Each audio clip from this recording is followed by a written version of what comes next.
Welcome to Your Vote, Your TV's extensive coverage of the 2025 federal election, the 45th general election in this country. And joining me for the next half hour is a Green Party candidate for the riding of Northumberland-Clark, Christina Wilson. Christina, welcome into the Your TV studio. It's a little different this time around, as you did run in 2021, and we'll get into that, but we're face-to-face this time. In 2021, it was mostly all virtual, so thanks for taking time out.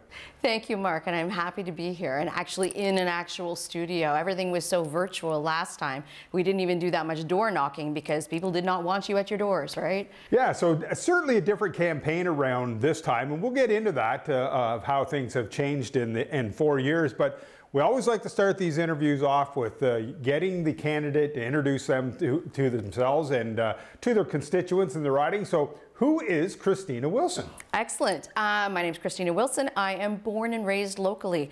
I am a Grafton resident. I grew up there. I'm a sixth generation Grafton resident. My great 6 times removed grandparents were actually founders of the village of Grafton. So the first one who came over from Scotland actually was a blacksmith that helped out and starting Grafton. Then they turned into farmers. There's a lot of farming heritage in my family. I know Doug and Shirley Johnston were well known for their insurance sales.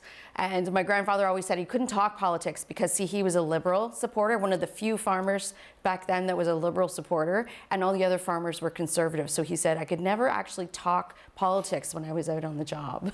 So that's what I grew up with Liberal grandparents, and that's what I learned growing up.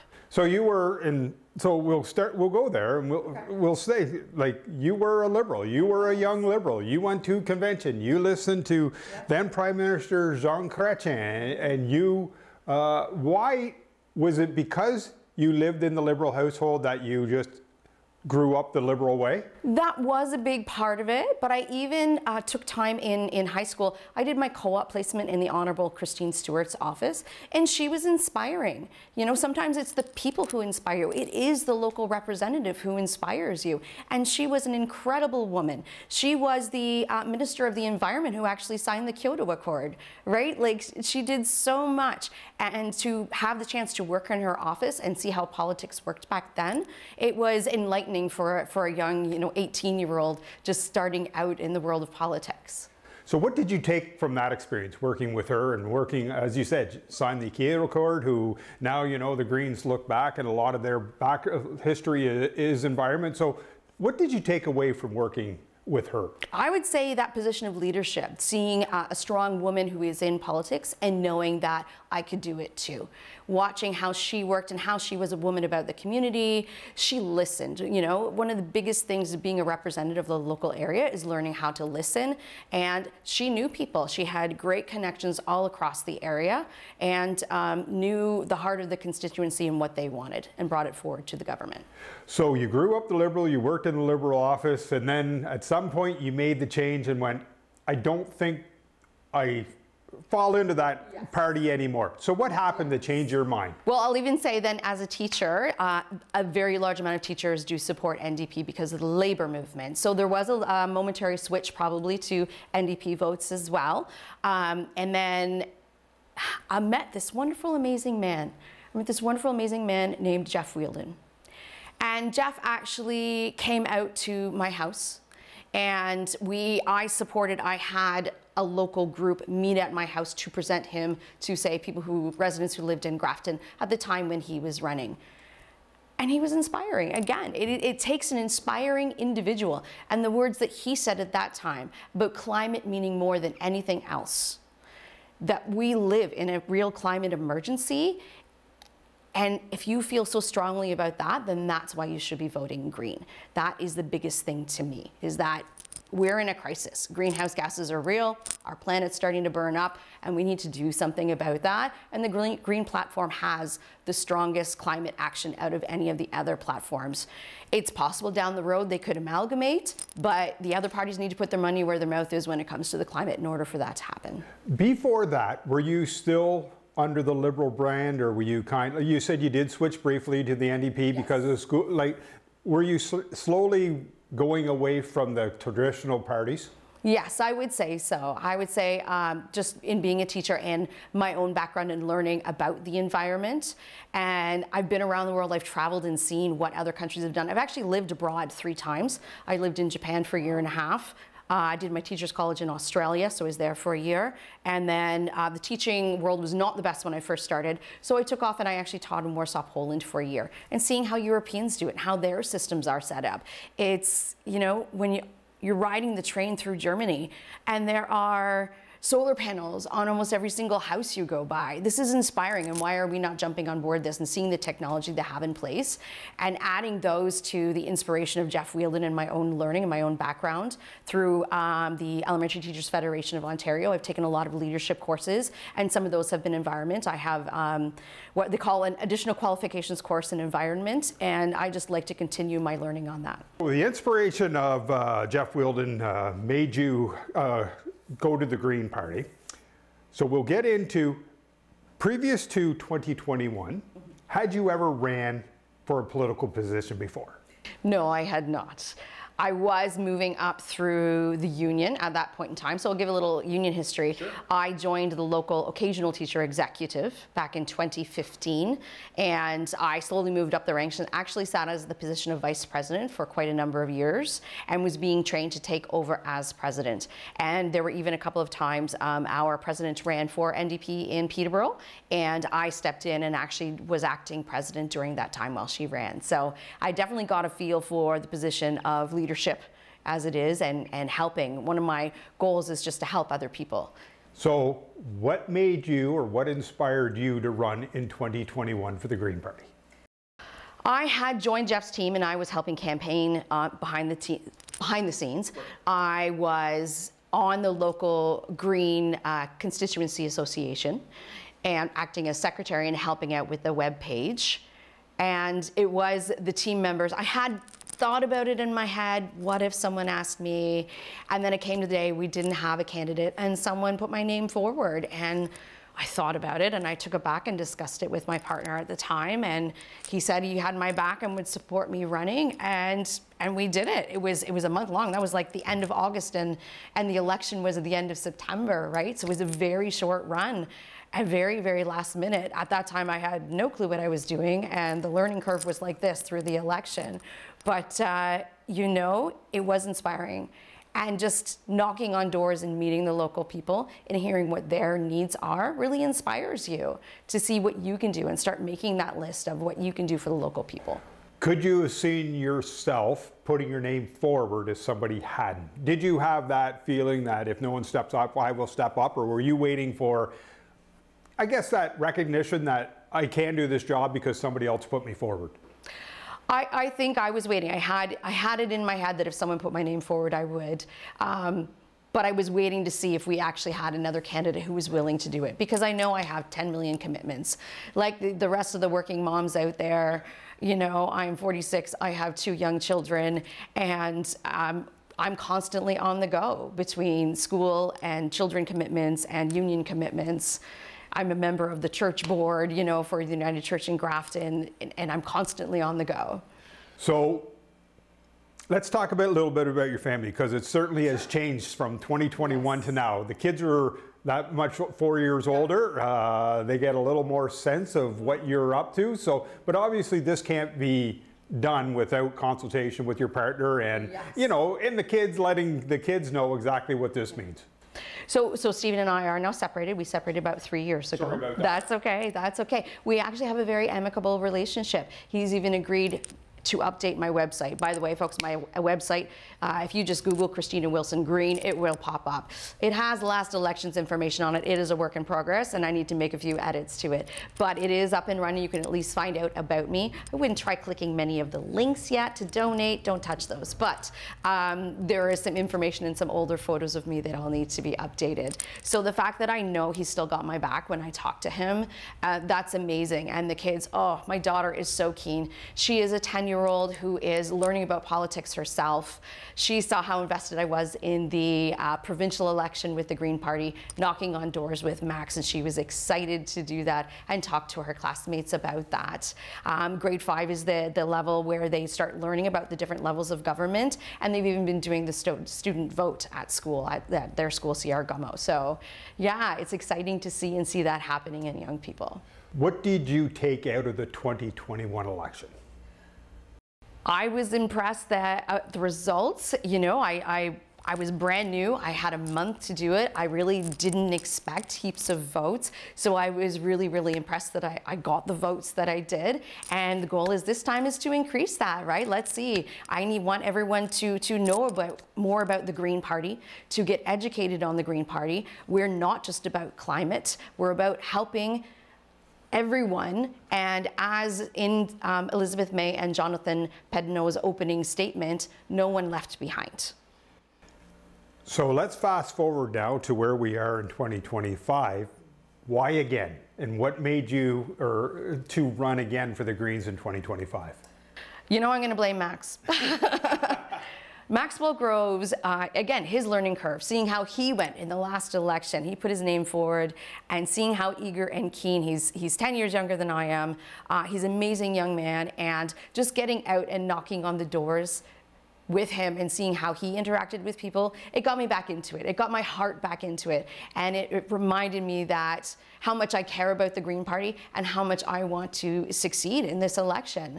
And I'm willing to do it again. I'm willing to put my name forward and speak up for the local people and talk about their needs and fight for their rights. It's a different time right now, and we'll just stick with the fact that, as you stated, 2021 you couldn't really get out the door knock. We were doing mostly our stuff virtual, and anything that wasn't virtual, there were many steps to jump through, and even the public still wasn't able to be part of a lot of stuff back in 2021 as well. So how are things changing this time for you and getting ready for 2025? Well, again, slightly late start, so I did only just get approval from the Green Party of Canada about a week and a half ago. So when I drive down the road and I see the other party signs already, we haven't even ordered mine. And unfortunately, due to a few people moving, I'm not even sure what happened to my old signs. So we're still on the hunt for that kind of thing, right? So there's maybe still that little bit of a lack of preparation that we're ordering stuff, we're getting started. I'm up to about 70 of my 100 signatures to get my name on the ballot, deadline April 7th, so you may see me out and about doing that. Even compared to the previous provincial election, the weather is so much nicer, so hopefully I can hit a few more doors this time around and actually have boots on the ground and talking to people. Christina, we're halfway through this interview. We'll take a break right now. We'll come back and we'll talk about how the party, as you said, has changed from environmental party to how they've expanded to now. We'll talk about a few of the issues locally that you wanted to address as well. So still lots more to talk about here on Your TV, Your Vote's extensive coverage of the 2025 federal election. Don't go away. We'll be right back after this short break.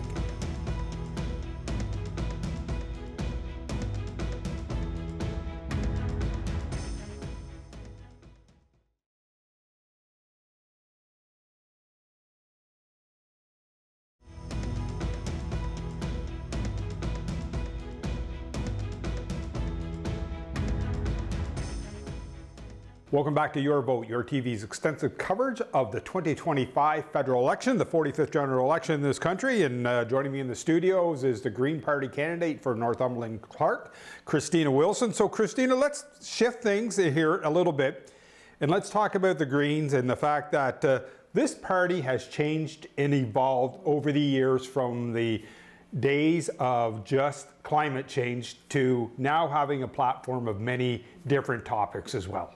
Absolutely, absolutely. They've actually completely rebranded the website. It's actually really, really cool. If you go now, they have these lovely pictures and it's specific about specific points, and you can go click on it and learn about what their platform is on affordable housing, what their platform is on Indigenous rights, what their platform is on fair taxation and reforming the vote. You just click on it, they have lovely summaries of exactly what they represent and what they're fighting for. So let's talk about the fact that should people be afraid of the Green Party? Because, you know, when the Green Party was first evolving, you know, they would come out with some statements and people were like, how are we going to fund any of these ideas or thoughts? So let's talk about that transition of that. Thank you, Mark. These are some of my favorite topics, is getting into the politics, the real nitty-gritty of it, right? So the one thing to remember about the Green Party is that they believe in fiscal responsibility. They know the money has to come from somewhere, and they have some great ideas on tax reform in order to make that happen. So we'll get back to that point later on. Let's continue with the idea of why you shouldn't be afraid of it. Everyone's afraid that, oh no, if the Green Party gets in, there goes all the oil and gas, right? You have to remember it's not going to be immediate. We respect those people and their jobs. It's going to be a lot of retraining into new fields, and fields that will be sustainable for the future, right? Like, we're not gonna simply turn off all the gas pumps in one go and have all these people with no jobs. That is not what the Green Party is about. It is a just transition to a sustainable future. Perfect. So yes, because as you stated, many people are always worried about some of the ideas, some of the thoughts, where the money would come. You know, you're going to automatically, if you get elected, you're automatically going to go out to Alberta and turn off all the oil wells, and thousands of people are going to be out of work and such. Right, exactly. So I just want to allay people's fears. You know what? I'm going to go on a memory. Last time when I was running, it was a lovely season for the farmers markets, right? So I have this very, very clear memory of being in the Port Hope Farmers Markets, and a man from Alberta actually approached me, and he was fairly aggressive, but you could tell it's fear speaking. You have to go and look at why this person is talking to me this way, right? And there's some fear there that he's going to lose his job. He sees Green Party and he's like, you're out to get me. He's taking it personal, right? And no, it's not. It's not a personal attack. We want to find a way to move forward in a positive way.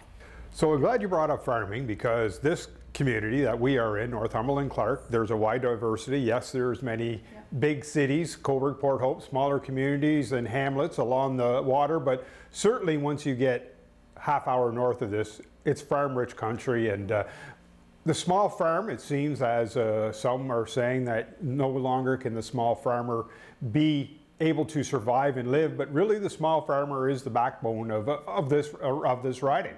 Mm-hmm. So thoughts on farming and what the Greens could do to farming to keep farming alive and well? Yes, absolutely. They have a great plan going forward for protecting the farmers, and definitely tax breaks for farmers, and the idea of putting money back into it, subsidies and items, because we need a sustainable future. We need that food in order to grow, but protecting the farmland. There are several ideas of bills going forward that will make particular farmland protected land that can't be changed into buildings anymore, right? So those are some great ideas going forward that they have. And again, you can learn more on the Green Party website. And this is obviously an issue that touches you, because as you stated, your family is a farming family, or was a farming family. Yeah, and still, you know what? I currently have the house that I live on the same property as my parents, and we have about 26 acres, and we have a decent garden. We try and sustain ourselves with our own homegrown food and put it, you know, we grow, we freeze it, we can, we bottle, we jar. I make my own dill pickles. You know, like, these are the things that we do. And I don't sell any of it. It provides for my family. Heck, my aunt and uncle live next door, right? So we have sort of, I jokingly say, it's our own little commune, right? And I have chickens. I love my chickens. I have eggs. So, like, all of this is taking it on ourselves and seeing how we can put back into the land and making our own living more sustainable, and not relying on other countries, especially in the political world we're in right now with the tariffs, but encouraging us to buy local, can't wait for the farmers markets to start up again, let me tell you. Right. But there are many stores locally that absolutely have their own local produce that they are putting out. You certainly see that now going to the grocery store more than ever, where the Canadian grocery stores have jumped on. You walk down an aisle to see those Canadian stickers, and some are like you knew, but others were shocking that you had no clue that they were a Canadian company that produces those goods. Right, absolutely, and making that effort in the grocery stores. You know, we're not in a happy place right now with the tariffs going on, and we definitely need to find ways of fighting that and supporting each other locally. One of the topics that gets momentum sometimes and then loses it is the basic income topic. We saw it tested for a little bit in the province of Ontario. We hear many parties talk about it. But the Green Party was really way ahead of the curve on this, of saying a basic income is what Canadians need to survive.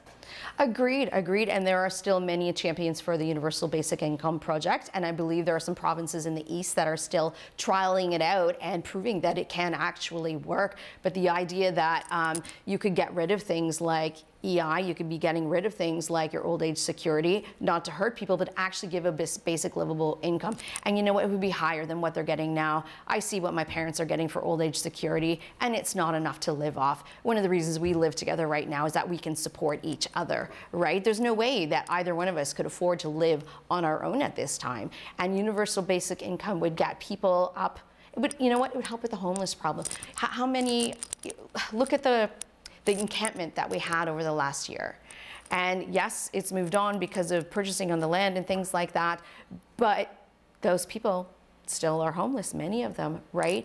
And if you're giving a universal basic income to everybody, it helps make the world more affordable. And that money is going back. They're spending it on local products. It's going back into the taxation system. We're getting that money back as a country. Absolutely. So one of the things you said, and I marked it so we could go back, yes. You talked about fiscal responsibility in the Green Party, and you stated that we'll talk about it a little bit more. So here's your time now to talk about what that means, fiscal responsibility means for the Green Party.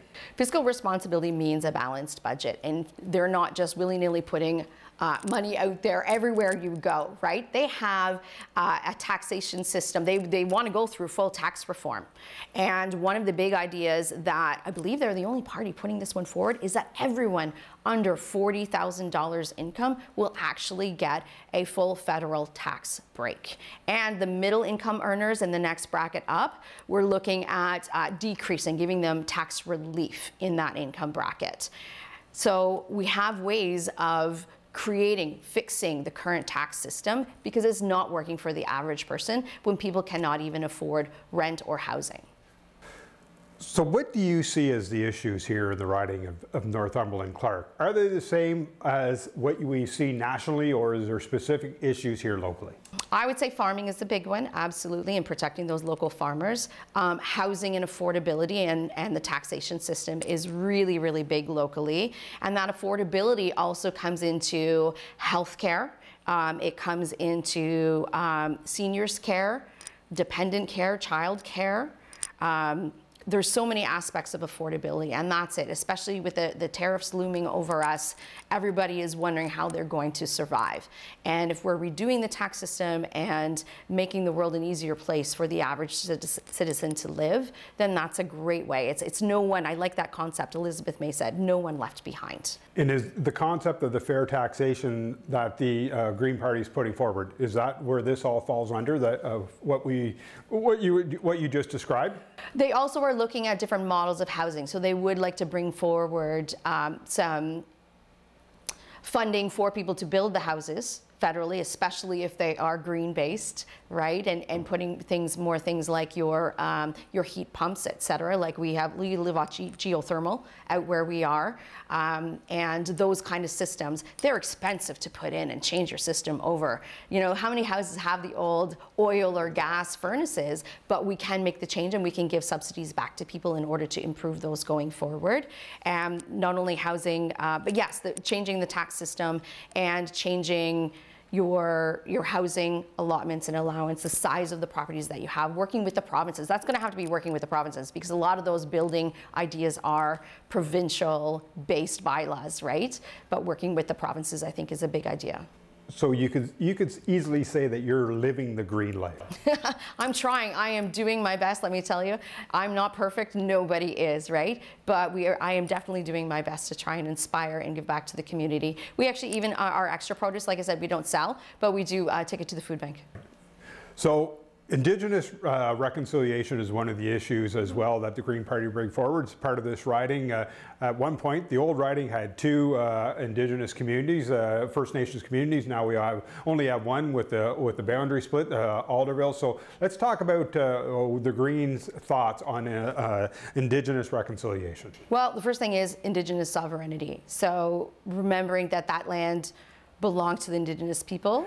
And if I could jump in, Yes. all this land at one point. Oh, absolutely, absolutely. And that's why I really truly believe that we need to remember that. And I have, on emails that I live on the unceded lands, et cetera, right? So I believe we're in the Williams Treaty area here and the Alderville First Nation. And honestly, the one thing to remember is that me, as a European descent person with no Indigenous blood in me whatsoever, I have a lot to learn. And I've been spending my last 4 or 5 years, more than that, but since the election certainly, in learning about Indigenous rights and reconciliation, trying to teach it to the students. And I know I could be doing more.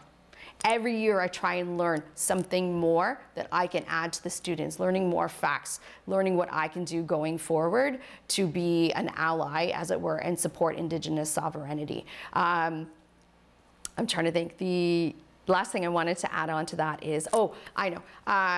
The really one big statement is nothing about us without us.